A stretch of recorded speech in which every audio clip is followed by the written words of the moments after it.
광야를 영적 역전의 자리로 선용하라 라는 제목으로 하나님 말씀을 함께 묵상합니다. 우리는 지난주에 아모스를 통해서 계속해서 하나님께로 돌이키라는 하나님의 말씀을 전함에도 불구하고 하나님께로 돌이키지 아니하고 오히려 하나님의 말씀을 악용하는 이스라엘 백성들을 향해서 하나님께서 세 가지 재앙을 이제 내리시겠다 말씀하시는 그 말씀 앞에 첫 번째 재앙인 메뚜기 재앙, 그리고 두 번째 재앙인 불의 재앙을 아모스가 기도함을 통해서 그리고 순종함을 통해서 하나님의 그 재앙이 철회되었음을 말씀을 묵상했습니다. 이제 세 번째 재앙은 다림줄의 환상이었습니다. 아모스서 7장 7절부터 9절까지 말씀입니다. 또 내게 보이신 것이 이러하니라. 다림줄을 가지고 쌓은 담 곁에 주께서 손에 다림줄을 잡고 서셨더니 여호와께서 내게 이르시되 아모스야 내가 무엇을 보느냐. 내가 대답하되 다림줄이니이다. 주께서 이르시되 내가 다림줄을 내 백성 이스라엘 가운데 두고 다시는 용서하지 아니하리니 이삭의 산당들이 황폐되며 이스라엘의 성소들이 파괴될 것이라. 내가 일어나 칼로 여로보암의 집을 치리라 하시니라. 여기 다림이란 수평이나 수직을 헤아려보는 일입니다. 건축 현장에서 벽돌을 쌓을 때 수직으로 잘 쌓았는지 알아보기 위해 줄을 달아서 늘어뜨리는 줄이 바로 다림줄입니다. 수직과 수평이 이루어졌는지 확인하는 것은 건축에서 매우 중요한 작업이라고 합니다. 만일 어떤 건물을 짓는데 감리사가 다림해 보니 수직이 안 되었다면, 그런데도 그 상태에서 계속 건물을 올린다면 어떻게 되겠습니까? 결국 건물은 기울어지거나 무너지고 말 것입니다. 그 감리사는 이제껏 지은 것을 부수고 다시 지으라고 말해야 마땅합니다. 그리고 하나님께서 말씀하시는 것도 바로 이 점입니다. 이스라엘 백성들은 말씀으로 든든히 서지 못했습니다. 수직이 이루어지지 않았다는 말입니다. 다림줄, 즉 말씀의 기준으로 보면 그들은 말씀을 떠났고, 그러므로 그들은 회생하기 불가능할 정도로 기울어져 버리고 말았습니다. 그러니까 쉽게 말씀드리면 하나님의 말씀을 기준으로 삼아서 하나님을 사랑하는 것과 세상을 살아가는 것이 이렇게 수평을 이루어야 되는데, 이스라엘 백성들은 하나님을 사랑하는 것보다 세상을 사랑하고 물질을 사랑하고 세상의 안주함을 더 사랑했기 때문에 세상 쪽으로 기울어져 버린 그런 모습을 가지고 있었다는 것입니다. 그러므로 그들은 구제불능이 되고 말았습니다. 그래서 하나님께서는 다시 지으라고 아직도 기회가 있다고 아모스를 통해서 계속해서 말씀하셨습니다. 그러나 끝까지 하나님께로 돌아오지 않은 이스라엘을 향해 이제는 무너뜨리겠다고 말씀하시는 것입니다. 그리고 아모스가 황충과 불의 재앙에 대해서 기도하고 순종했을 때 하나님은 그 재앙을 철회해 주셨습니다. 그러나 이 재앙만큼은 그렇지 않았습니다. 하나님은 이 심판만큼은 반드시 행하시겠다고 하셨습니다. 왜냐하면 그들은 여전히 하나님께서 그렇게 바라셨던 말씀으로 사는 삶으로 돌아오지 않았을 뿐만 아니라 오히려 이삭의 산당을 지어놓고 그곳에서 우상을 숭배했기 때문인데요. 그러면 이런 급박한 상황 가운데 이 위기 앞에서 그들이 취해야 할 대안은 과연 무엇이 있을까요?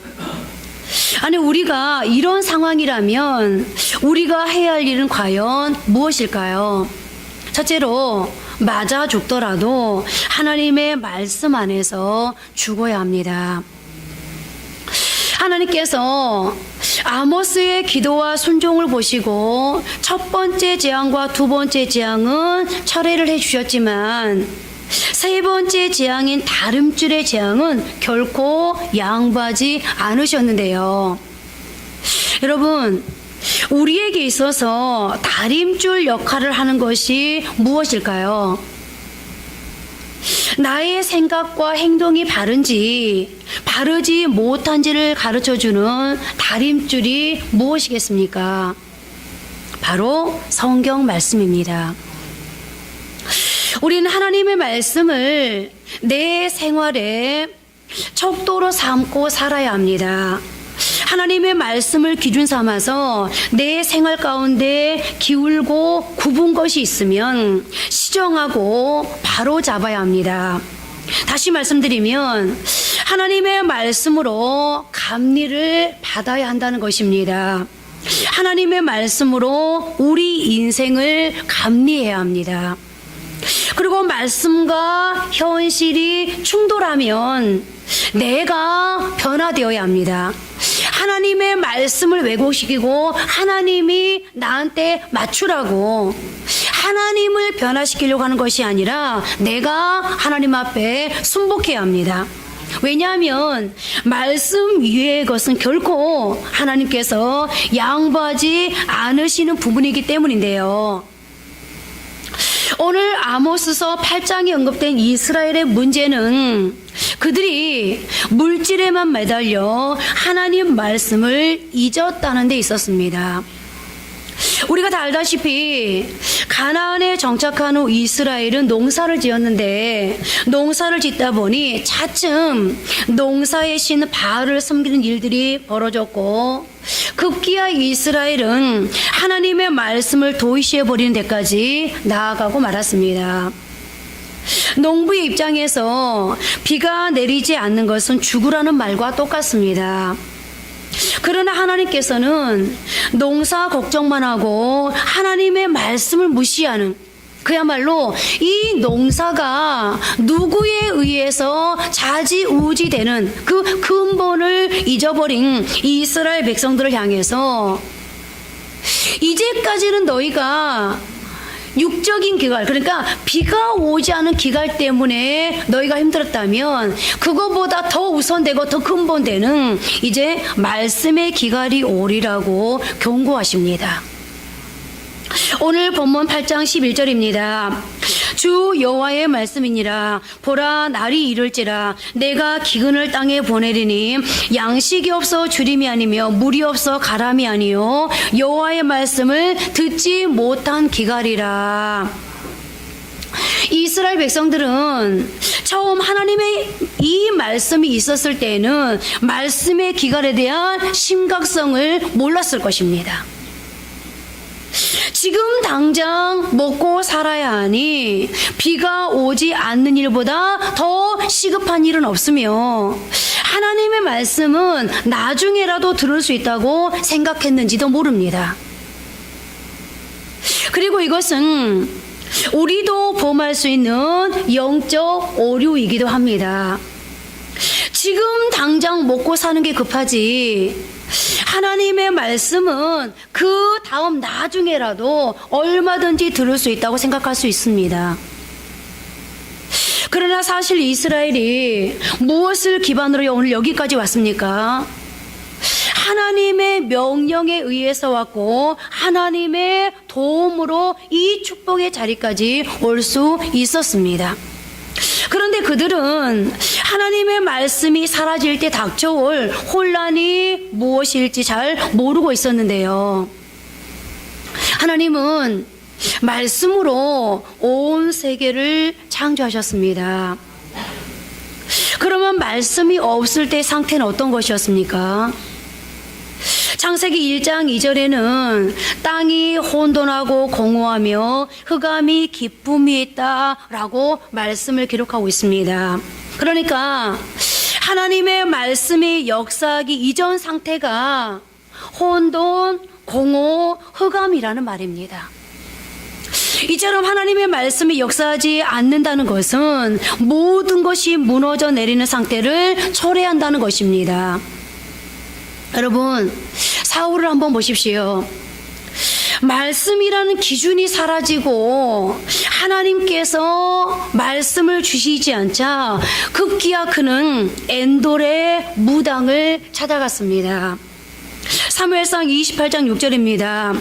사울이 여호와께 묻자오되 여호와께서 꿈으로도 우림으로도 그리고 선지자로도 그에게 대답하지 아니하심으로.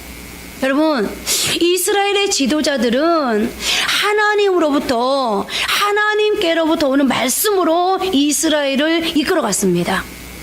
자기가 가지고 있는 경험이라든가 자기 어떤 가지고 있는 상식, 자기 생각으로 이스라엘을 이끌어간 것이 아니라 하나님께로부터 말씀이 주어졌을 때 그 하나님으로 인해서 그들은 지도자가 될 수 있었습니다. 그런데 어느 순간에 사울이 하나님께 물었음에도 불구하고 하나님께서 말씀해 주지 않습니다. 꿈으로도 여기 우림으로도 하나님은 하나님의 선지자들의 제사장들이 입고 있는 그 제사장복에 우림과 둠밈을 두어서 하나님께서 이 우림이라는가 둠밈 이것을 통해서 말씀하셨거든요. 우림, 이것은 옳다. 둠밈, 이것은 그르다. 틀렸다. 이것을 분별하게 하셨습니다. 그런데 이 사울왕이 하나님 앞에 물었음에도 불구하고 하나님이 더 이상 꿈으로도 우림으로도 선지자로도 그에게 대답해 주지 않았습니다. 하나님께서 더 이상 그에게 말씀해 주지 않았을 때, 답이 없을 때 그가 느꼈을 절망과 답답함을 한번 생각해 보십시오. 여러분들이 어떤 문제를 앞에 놓고 이것을 해야 될 것인가 말아야 될 것인가, 가야 될 것인가 말아야 될 것인가, 이곳 무언가를 결정해야 되는데, 그래서 하나님 앞에 나와서 기도를 하는데도 불구하고 도대체 하나님께서 노코멘트 하십니다. 어떤 반응도 보여지지 않습니다. 어떤 것도 느껴지지 않습니다. 그럴 때 여러분들이 답답함을 느끼지 않습니까? 오늘 사울은 우리처럼 그저 기도로 무언가를 결정해 가는 것이 아니라 그야말로 하나님께로부터 직접 말씀을 듣던 사람입니다. 그런데 더 이상 하나님께서 말씀해 주지 않습니다. 그럴 때 그는 너무너무 답답함을 느꼈습니다. 사실 하나님의 침묵만큼 무서운 것은 없습니다. 말씀의 기갈만큼 두려운 것도 없습니다. 하나님의 말씀이 들리지 않자 사울은 마침내 자신이 잡아 죽이려고 열을 올렸던 무당까지 찾아갔고, 거기서 그는 사무엘을 불러내라며 난리를 부렸습니다. 그리고 이것이 인간의 나약한 모습입니다. 우리의 삶 가운데 말씀이 떠나면 사람은 이렇게 망가지고 엉망진창이 되어버리고 맙니다. 그런데 오늘 이스라엘 백성들은 하나님의 말씀이 여전히 자신들에게 들려지고 있다는 것이 얼마나 중요한지 깨닫지 못했습니다. 여러분, 이스라엘 백성들이 북이스라엘은 아수르에 망하고 남유다는 바벨론에 망하지 않습니까? 그런데 그들이 계속해서 하나님의 선지자들을 통해서 빨리 여호와께로 돌아오라고, 아직도 기회가 있으니 하나님의 말씀 앞으로 돌아오라고 계속해서 하나님의 말씀을 호소서 있는데도 불구하고 끝끝내 그들은 하나님 앞으로 돌아오지 않습니다. 그래서 그들은 바벨론의 포로로 잡혀가서 70년의 포로 생활을 합니다. 그러면서 그들이 얼마나 하나님 앞에 땅을 치고 있는지 모릅니다. 우리가 진즉 하나님께로 돌아갈 것, 하나님의 말씀 앞으로 돌아갈 것, 하나님의 말씀이 부재라는 것, 하나님의 말씀이 없다는 것이 이렇게 우리를 갈급하게 하고 우리의 영혼을, 삶을 피폐하게 하는지 우리는 예전에 미처 몰랐어.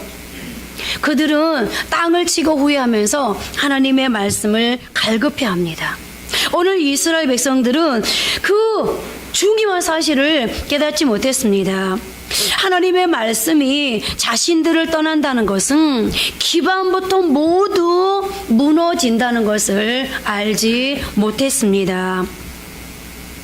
그렇다면 여러분, 왜 하나님의 말씀이 이렇게 중요할까요? 아마 여러분들도 지금 그렇게 생각하는지도 모르겠습니다. 지금 당장 먹고 사는 문제가 급하지. 지금 당장 이 문제 해결되는 게 급하지. 지금 당장 이 문제가 풀려지는 게 급하지. 뭐 그렇게 하나님의 말씀이 중요하다고 저렇게 열을 올릴까? 여러분, 하나님의 말씀이 중요하다고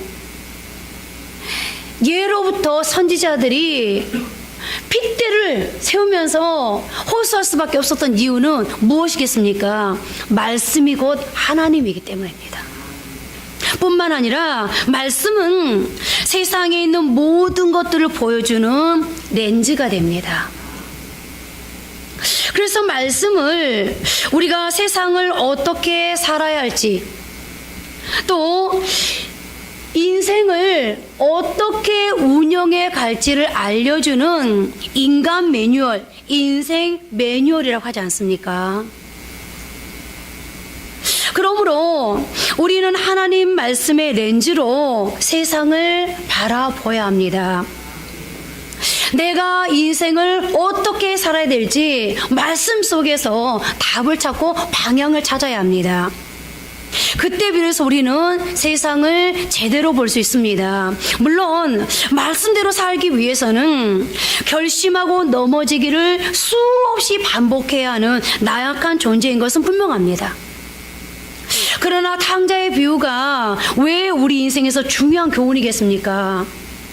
그는 굶어 죽고 맞아 죽더라도 아버지 품에서 죽겠다고는 결심을 했고, 그러므로 그는 구원함을 받았습니다.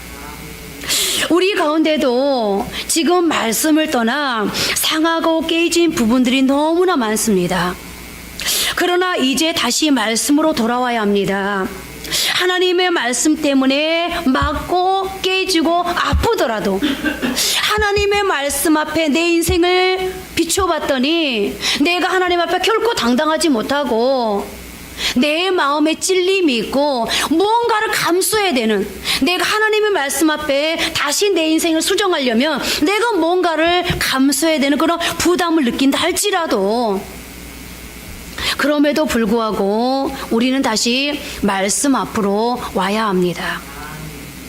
결국 우리에게는 주님 품밖에는 없습니다. 말씀으로 위로받고 회복되는 말씀의 능력 외에는 길이 없습니다. 오늘 성경이 바로 그것을 우리에게 가르쳐주고 있는데요. 욥은 이 사실을 알았던 사람이었습니다. 욥기서 5장 18절입니다. 하나님은 아프게 하시다가 싸매시며 상하게 하시다가 그의 손으로 고치시나니 라고 말씀하고 있습니다. 하나님께서는 때로 우리를 징계 채찍으로 아프게 하십니다. 하지만 싸매 주시는 분 역시 하나님이십니다. 상하게 하시다가 그 손으로 고쳐주시는 분이십니다. 그러나 하나님은 싸매 주시는 데서, 고쳐주시는 데서 멈추지 않습니다.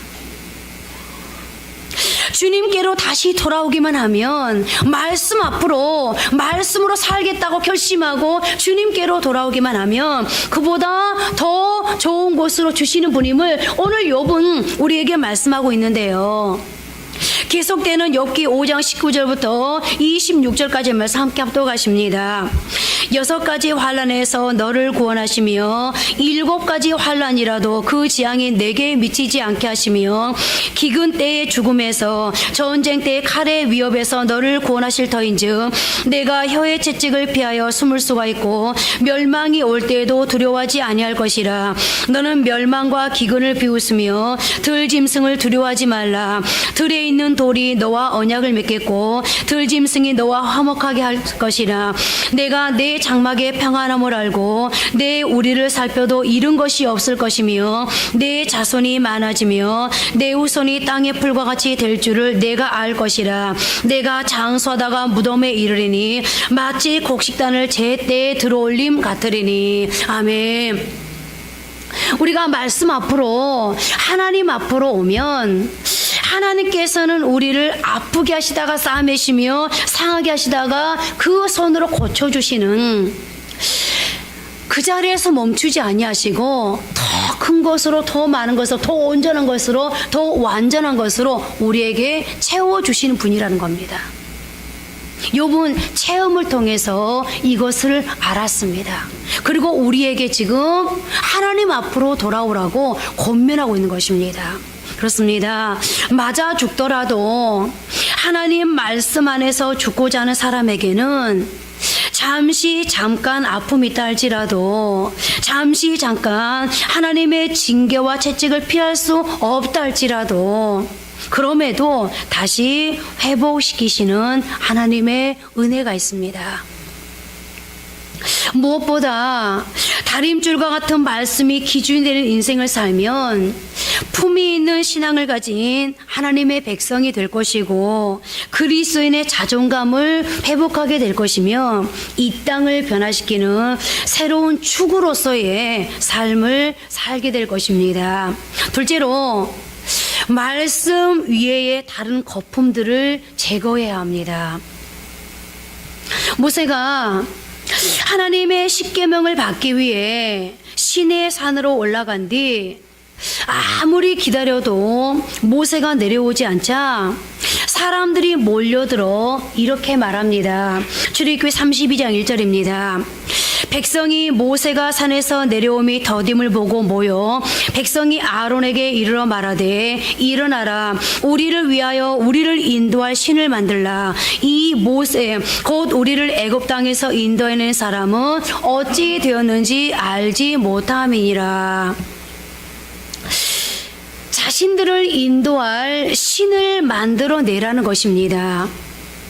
아론에게는 모세처럼 하나님을 만난 체험은 없었지만 그에게는 사람들을 끌어모으고 다스리는 은사가 있었고, 사람들이 요구하는 것이 무엇인지 금세 파악할 줄 아는 능력이 있었습니다. 그리고 그는 금송아지를 만들어서 이는 너희를 애굽 땅에서 인도해낸 너희 신이로다 라고 선포했습니다. 아론의 리더십은 그야말로 탁월했습니다. 그는 이스라엘 백성들이 눈으로 보기 원했던 하나님을 그들이 바친 금으로 만들어서 그들 앞에 보여주었습니다. 정말로 정확하게 사람들의 필요를 알고 그 필요를 채워주는 탁월한 리더십이었습니다. 그러나 그 탁월한 리더십으로 만들어진 금송아지라는 거품은 결국 하나님의 말씀이 가려지게 만들었고 사람들의 마음을 빼앗아 버렸습니다. 많은 사람들이 모였다고, 그리고 거기에 사람들이 다 마음을 쏟고 있다고, 그 안에 진리가 있다고 말할 수 있는 것은 아닙니다. 오히려 하나님의 말씀을 가리는 거품을 다 제하고 난 다음에도 계속해서 그 자리에 서 있을 수 있다면 그것이야말로 진짜 진리이고 진짜 신앙입니다. 그렇습니다. 이제 우리는 하나님의 말씀 외에 다른 것, 내 안에 잠재한 아론의 요소들, 하나님의 말씀을 가리는 모든 요소들을 다 무너뜨려야 합니다. 여러분, 교회도요, 하나님보다 거품이 있을 수 있어요. 개인도 뭔가 하나님을 가리고 있는 거품이 있을 수 있어요. 그런데 우리는 너무 거기에 속습니다. 제가 어제 어떤 분하고 통화하면서 그런 얘기를 했습니다. 어떤 분이 교회를 결정하는데 저는 설교 잘하는 교회, 그래서 그 교회 가면 그 목사님 설교를 들으면 무언가 마음에 막 도전이 오면서 내 삶을 바꿀 수 있을 것 같은, 내 인생이 완전히 변화될 수 있을 것 같은 그런 도전이 오는 그런 설교가 있는 곳, 그런 곳에 가고 싶습니다. 제가 이렇게 말했습니다. 집사님, 말을 잘하는 거하고 설교를 잘하는 건 다릅니다. 이 시대에 수많은 성도들이 속을 수 있습니다. 말 잘하는 것에.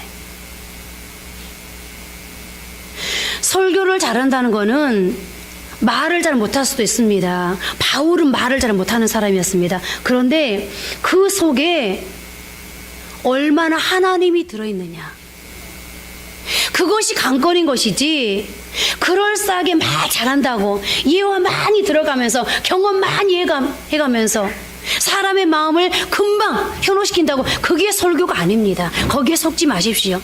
어떤 교회든 어떤 목회자든 어떤 성도든 하나님을 가리는 게 있다면 그건 가짜입니다. 아무리 그 사람이 둔탁하다 할지라도, 아무리 설교가 앞뒤 문맥이 안 맞는다 할지라도 그 속에 진짜 하나님이 들어있다면 그것이야말로 진짜 설교입니다. 거기에 속지 마십시오. 교회를 결정하는데 그런 것에 좌지우지 되지 마십시오. 얼마만큼 거품이 거쳐져 있느냐, 얼마만큼 하나님만 드러나느냐, 얼마만큼 액면 그대로 성경이 드러나느냐, 얼마만큼 그 안에 진리가 있느냐, 그걸 보셔야 합니다. 이 시대의 수많은 성도들이 거기에 속기 때문에 전국에는 가서 실망을 했느니 말았느니, 전국에는 가서 내가 잘못 왔느니 잘았느니 이렇게 혼란스러워하게 되는 겁니다. 여러분, 조금 전에 말씀을 드렸습니다만 거품이 다 거쳐버린데도 불구하고, 그럼에도 불구하고 거기 하나님이 계시다면, 그럼에도 불구하고 내가 그 자리에 여전히 서 있을 수 있다면 그것이야말로 진정한 신앙이고, 그것이야말로 진짜 능력 있는, 진짜 힘 있는 교회요 성도일 수 있습니다. 오늘 우리는 우리가 하는 모든 사역, 행동, 우리의 모든 판단과 결정이 말씀에 근거하고 있습니까? 아니면 아직도 여러분들이 거품에 속고 계십니까? 이제 우리는 하나님의 뜻을 모른다면 기다려야 합니다. 무조건 판단을 내린다고 능사는 아닙니다. 그런데 이 세상의 리더십은 작은 시간적인 틈도 주어서는 안 된다고 말합니다. 어떤 일이 끝나고 나면 곧바로 다음에는 무엇을 하자고 부추기고, 정 제시할 것이 없으면 가짜 비전이라도 제시해야 사람들이 흩어지지 않는다고, 그렇게 해야 시간을 아끼는 거라고 얘기합니다. 자꾸 거품에 속게 만듭니다. 그러나 하나님의 말씀은 다릅니다. 하나님이 말씀하시지 않을 때는 침묵의 혼돈도 받아들여야 한다고 말씀합니다. 바울을 보십시오. 바울은 원래 아시아로 가서 복음을 증거하려고 했습니다. 그러나 성령이 아시아에서 말씀을 전하지 못하게 하신다는 것을 그는 깨달았습니다. 자신의 계획이 번번이 좌절되었을 때 바울은 과연 어떠했겠습니까? 그러고 왜 답답하지 않았겠습니까? 그러나 그는 자기 뜻대로 하지 않았습니다. 혼돈 가운데서도 기다렸습니다. 마침내 때가 되자 하나님께서는 마게도냐인의 환상을 통해 바울을 유럽으로 가게 하시고 그들에게 복음을 전하도록 하셨습니다. 하나님이 말씀하시지 않을 때는 내가 지금 가지고 있는 거품에 속아서 마치 그것이 다인 것처럼, 전부인 것처럼 거기에 속아서 뭔가를 실행할 것이 아니라 기다릴 줄도 알아야 합니다. 조금 혼돈스러우면 어떻습니까? 조금 늦어지면 어떻습니까? 내가 하나님의 뜻이 분명하지 않아서 기다리고 있는 그때의 혼돈은 잃어버리는 시간이 아니라, 망가지는 시간이 아니라, 낭비하고 있는 시간이 아니라 오히려 창조적인 혼돈이 될 수 있습니다. 우리의 일상적인 일들도 마찬가지입니다. 때가 찼다고, 급하다고 무조건 해야 합니까? 무조건 사람을 찾아가 방법을 모색해야 하고 오늘 당장 해결해야 합니까? 아닙니다. 그것은 단지 내 기준일 뿐입니다. 하나님께서 풀어주실 때까지 기다리십시오. 주변에서 뭐라고 해도 그 혼돈을 극복할 줄 알아야 합니다. 그것이 바로 실력이 있는 신앙인입니다. 그것이 바로 전천후 신앙을 가진 사람의 모습입니다. 하나님께서 확실히 보여주시는 길을 붙들 때까지. 그래서 그런 말이 있습니다. 서두르면 이스마엘이 되고 기다리면 이삭이 된다. 여러분, 기다리면 하나님께서 약속의 아들을 보내주실 때가 옵니다. 그렇게 말하면 그때 너무 늦어요. 이르고 늦은 걸 누가 결정하죠? 내가 결정하는 거잖아요. 내 기준이잖아요. 우리가 볼 때 늦은 것 같지만 하나님의 때까지 기다려서 주신 그 아들이 누구였죠? 적자였어요. 아브라함의 적자. 비로소 아브라함의 유업을 물을 자. 우리가 비록 더디다 할지라도, 뭔가 더 꼬여간다 할지라도, 주변에서 나를 강요한다 할지라도, 그럼에도 불구하고 내게 있는 거품을 걷어내고 하나님의 때를 기다리다 보면 하나님께서는 우리에게 진짜를 주신다는 것, 더 완벽한 것, 더 온전한 것을 주신다는 것을 여러분들 반드시 기억하시고, 거품에 속지 마시고 하나님의 때를 기다릴 수 있는 그런 신실한 사람들 되어지기를 바랍니다. 세 번째로, 바른 예배를 회복하는 것입니다. 이것은 기본 중에 기본인데요. 오늘 본문 9장 1절 말씀 함께 합독하십니다. 내가 보니 주께서 제단 곁에 서서 이르시되 기둥 머리를 쳐서 문지방이 움직이게 하며 그것으로 부서져서 무리의 머리에 떨어지게 하라. 내가 그 남은 자를 칼로 죽이리니 그 중에서 한 사람도 도망하지 못하며 그 중에서 한 사람도 피하지 못하리라. 이 말씀은 아모스서에 나오는 마지막 환상으로서 하나님의 심판을 묘사하고 있습니다. 그런데 여기서 나타내시는 분노는 단순한 미움이 아니라 하나님의 백성들이 돌아오기를 바라는 하나님의 사랑의 쓰라림이요 눈물이라고 말할 수 있습니다. 그런데 이스라엘 백성에게 임하고 있는 이 마지막 심판이 어떤 상황에 임하고 있는가가 굉장히 중요합니다. 이 심판이 이스라엘 백성들이, 여러분, 우리가 하나님의 심판 그러면 죄를 짓고 있을 때, 지금 이스라엘 백성들이 하나님을 무엇 때문에 지금 안타깝게 하고 있는 거죠? 무엇 때문에 하나님께서 눈물로 지금 이스라엘 백성들에게 호소하고 있는 거죠? 이스라엘 백성들이 하나님의 축복으로 이렇게 잘 살게 되었는데, 그런데 이스라엘 백성들이 하나님을 잊어버리고 여전히 물질에 매여 있습니다. 여전히 우상 숭배를 하고 있습니다. 여전히 쾌락에 매여 있습니다. 여전히 그들은 세상 것을 우선하고 있습니다. 그러면 하나님의 심판이 내렸다, 하나님의 심판이 임했다, 하나님의 심판이 주어졌다, 그러면 어떤 자리를 우리는 연상해야 돼요? 이스라엘 백성들이 죄짓고 있는 자리를 연상해야 되잖아요. 그런데 너무 아이러니 현상이 나타납니다. 어떤 자리에 하나님의 심판이 임합니까? 이스라엘 백성들이 예배 드리는 도중에 임하고 있다는 것입니다. 예배 드리는 중에. 여러분들, 우리가 하나님을 찬양할 때요, 이곳에 오소서, 이곳에 앉으소서, 주님의 임재가 이곳에 있게 없소서라고 막 소원하면 찬양을 하죠. 근데 여러분, 성경을 보니까요, 주님의 임재는 두 가지예요. 하나님의 축복의 임재가 있고요, 하나님의 심판의 임재가 있다는 거죠. 오늘 이스라엘 백성들에게 주어지는 임재는 하나님의 축복의 임재가 아니라 하나님의 저주, 심판의 임재였습니다. 먼저 신전의 두 기둥이 무너집니다.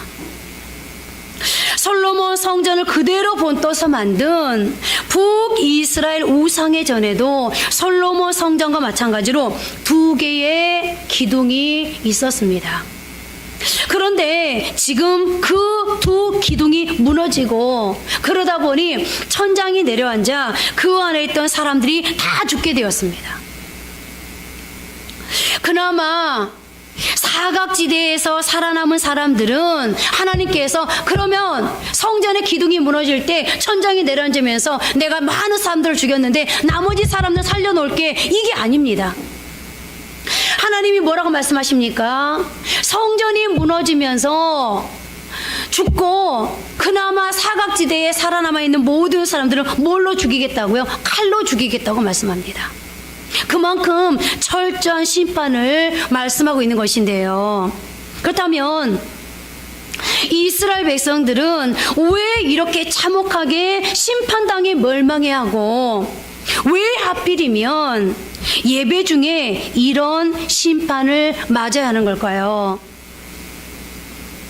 심판을 맞아 마땅한 사람도 예배에 오면 오히려 회복되어지고, 예배에 오면 오히려 치료되어지고, 예배에 오면 오히려 하나님께서 축복해 주셔야죠. 왜 하필이면 예배 때 이렇게 심판을 당해서 다 죽어야 되는 겁니까?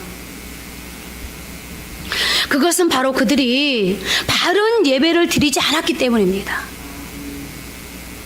그들은 예배자의 자리에 나올 때에도 가면을 쓰고 나왔습니다. 바른 예배의 가장 기본적인 자세인 하나님을 사랑하는 정직을 입고, 그리고 정성을 빼버린 채로 하나님 앞에 섰습니다. 다시 말씀드리면 가면 쓴 인격, 포장된 자아, 외식하는 모습, 꾸며진 정성을 가지고 주님 앞에 나왔습니다. 한마디로 가짜 예배를 드리면서 하나님을 속였다는 것입니다. 아모스서 8장 5절입니다. 함께 합독해 볼까요? 너희가 이르기를 월삭이 언제 지나서 우리가 곡식을 팔며 안식일이 언제 지나서 우리가 밀을 내게 할고 에바를 작게 하고 세계를 크게 하여 거짓 저울로 속이며. 이스라엘 백성들은 월삭을 지켰는데 이 월삭은 한 달에 한 번 드리는 제사였습니다. 그들은 또 안식일을 지켰습니다. 그것은 말 그대로 일주일에 한 번씩 돌아오는 날로 그들은 꼬박꼬박 이 안식일을 지켰다는 말입니다. 그러니 겉보기에 신앙이 좋아 보였습니다. 하나님 앞에 할 도리 다 하는 것처럼 보였습니다. 그런데 문제는 지키기는 지키는데 아주 인색한 마음으로, 아까워하는 마음으로 그렇게 했다는 것입니다. 언제 지나갈까? 왜 빨리빨리 지나가지 않을까 하는 마음으로 월삭을 지키고 안식일을 지켰던 것입니다. 그리고 이 말씀을 재구성해 본다면, 빨리 곡식 팔아야 하는데 이놈의 월삭은 왜 이렇게 자주 돌아와? 빨리 밀을 내야 하는데 왜 안식일은 이렇게 자주 오는 거야? 귀찮아. 이것 때문에 되는 일이 없어 라는 마음으로 하나님 앞에 예배를 지켰다는 것입니다. 우리말로 바꾸면 귀찮게 주일은 왜 이렇게 자주 오는 거야? 이것도 해야 하고 저것도 해야 되는데 참 안 갈 수도 없고,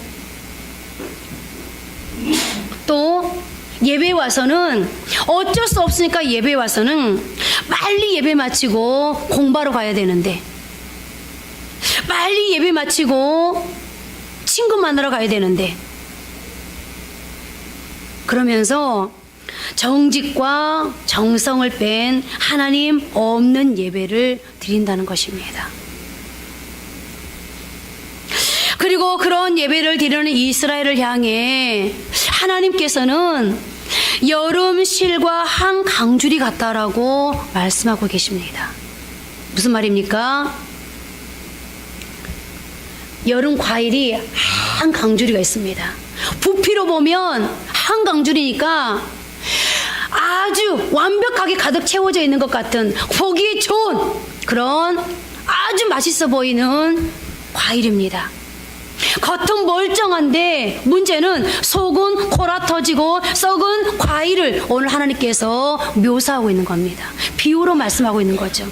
이 이스라엘 백성들의 예배의 모습이 바로 그런 모습이라는, 이스라엘 백성들의 신앙의 현주소가 바로 그거라는 겁니다. 그렇습니다. 이 이스라엘 백성들은 여로보암 2세 때 너무나 큰 축복을 받았습니다.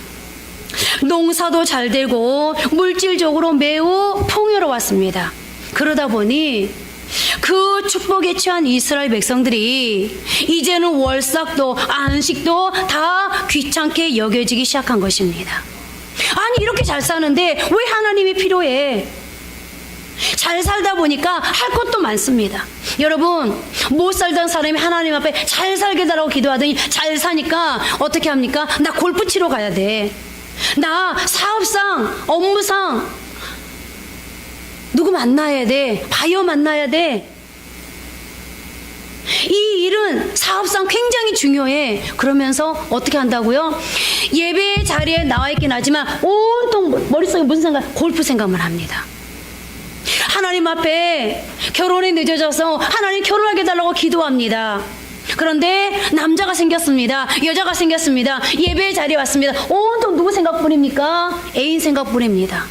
하나님 앞에 하나님 저 대학 꼭 가게 해주십시오. 기도했습니다. 하나님이 대학 보내놨더니 온통 예배 시간에서 뭔 생각합니까? 학점 어떻게 받을까? 어떻게 취직할까? 온통 그 생각뿐입니다. 그때 하나님께서 뭐라고 말씀하십니까? 하나님은 속지 않습니다. 하나님이 말씀합니다. 그래, 너의 겉모습은 그럴싸한데 예배 드리는 것처럼 보이는데 너의 속은 어땠다고요? 골아 썩어 문드러졌다고 말씀하십니다. 여러분, 하나님이 너희들의 영적 상태가 하나님 앞에 여름 열매처럼 썩어 빠졌다는 겁니다. 여러분, 예배가 무엇이라고 생각하십니까? 주일 되면 교회에 와 있는 게 예배입니까? 아닙니다. 하나님은 어떤 사람의 예배를 받으실까요?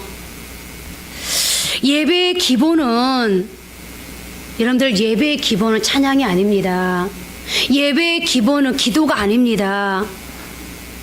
예배의 기본은 있는 모습 그대로, 내가 상처받았으면 상처받은 모습 그대로, 아프면 아픈 모습 그대로, 내가 세상에서 잃었으면 잃은 모습 그대로 정직과 정성을 가지고 주님 앞에 나오는 것, 바로 그것이 예배의 기본입니다. 그러면 주님이 만나주시고 주님이 치유해 주십니다. 그래서 흔히 삶에 어려움이 있거나 고민이 있다고 말하는 사람들에게 예배로부터 풀어나가십시오 라고 조언하는 이유가 바로 여기에 있습니다. 하나님과 내가 만나는 예배의 감격과 은혜가 없이는 문제들을 해결할 수가 없고, 무엇보다 하나님 앞에서 예배의 모습을 회복할 때 비로소 나머지 열매를 거두는 길로 나아갈 수 있기 때문입니다.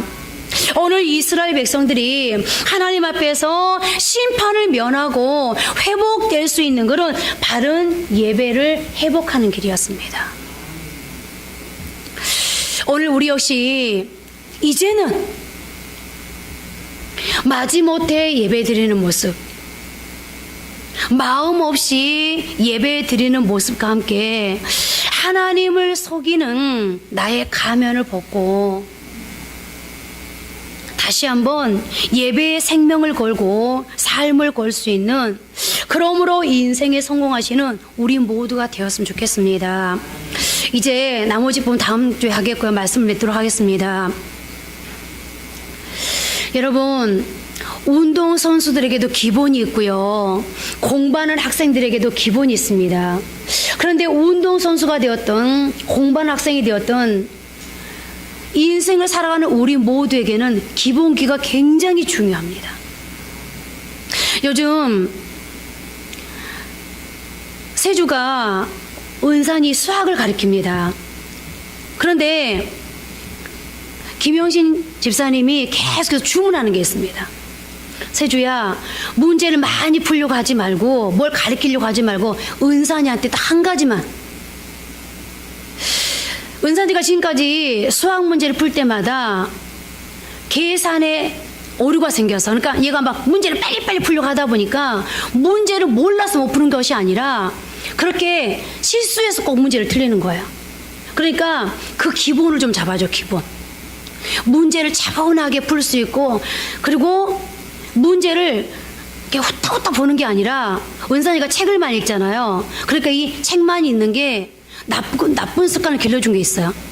정독을 차분히 책을 읽는 것이 아니라 눈으로 후딱후딱 보는 그런 버릇이 생겼거든요.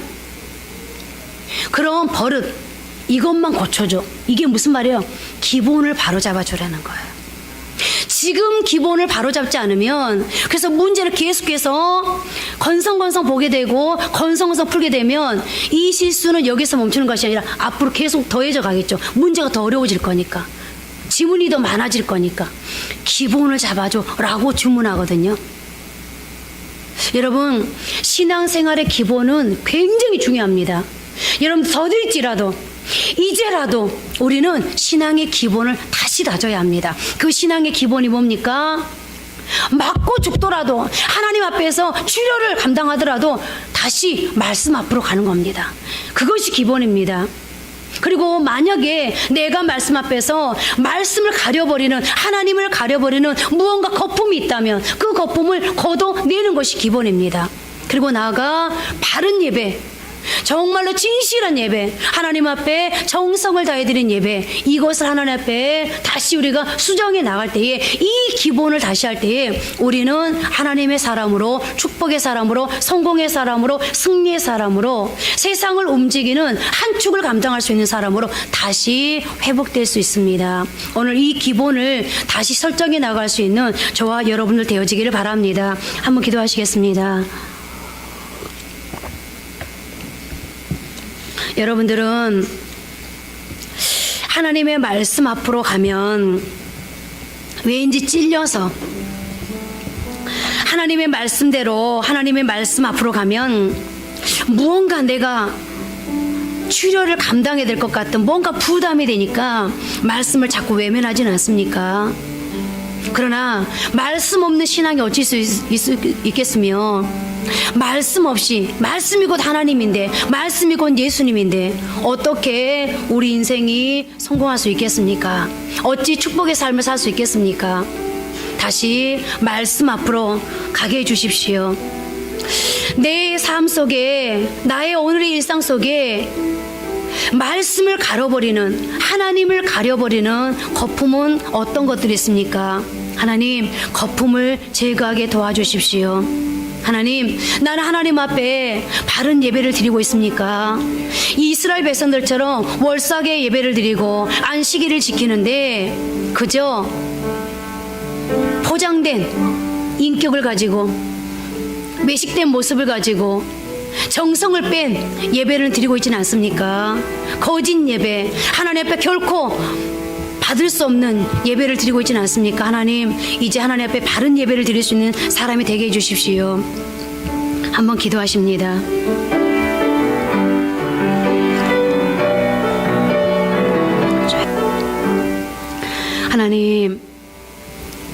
하나님은 또 한 번 우리에게 말씀을 통하여서 기회를 주시고, 또 한 번 우리가 돌이킬 수 있는 그런 아버지 하나님이요, 길을 우리에게 안내해 주셨습니다. 하나님, 오늘 이스라엘 백성들은 하나님의 말씀이 여전히 주어지고 있음에도 불구하고 이 말씀이 사라져버리면 자신들의 인생이 무너진다는 것을 그들은 알지 못했습니다. 그리고서 그들은 나중에 아수르에 의해서 망하고 아버지 바벨론에 의해서 망했을 때에 그때 가서 땅을 치며 후회했습니다. 하나님, 오늘 우리에게도 여전히 말씀이 들려오고 있습니다. 그런데 우리는 그런 생각을 하지 않습니까? 지금 당장 먹고 사는 게 급하지, 지금 당장 내가 해결해야 되고 풀어야 될 문제가 급하지, 그러니 어떻게 하면 잘 살 수 있는지, 어떻게 하면 이 문제를 해결할 수 있는지, 어디로 가야 될지, 무엇을 해야 될지 그것을 좀 설교를 통해서 알려주지, 왜 혹은 날 저렇게 말씀으로 돌아가라. 거품을 제거해라. 바른 예배를 드리라. 내 생활과 내 삶과 내 인생과 아무런 상관없는 저런 말을 하고 있는 거야. 하나님, 그런데 성경은 우리에게 또 한 번 가르쳐 주십니다. 말씀이 중요하다는 것을. 결국 말씀이 하나님이기 때문에 그 말씀 없이는 우리가 하나님 먹고 사는 문제도 흔들릴 수밖에 없고 아버지를 해결하고 풀 수 있는 문제도 결코 풀 수 없다는 것을 우리에게 가르쳐주고 있습니다. 오직 정답은 하나님이십니다. 오직 답은 말씀입니다. 하나님, 그런데 오늘 말씀이 우리에게 뭐를 제시하고 있습니까? 맞아 죽더라도 아버지 하나님, 어떤 부당함을 떠안고 출혈을 감내한다 할지라도 그러나 그럼에도 불구하고 말씀 앞으로 돌아가라고 우리에게 가르쳐주고 있습니다. 말씀이 가려지고 하나님이 가려지는 거품이 내게 있다면 그것을 제하라고 하나님께서 우리에게 가르쳐주고 있습니다.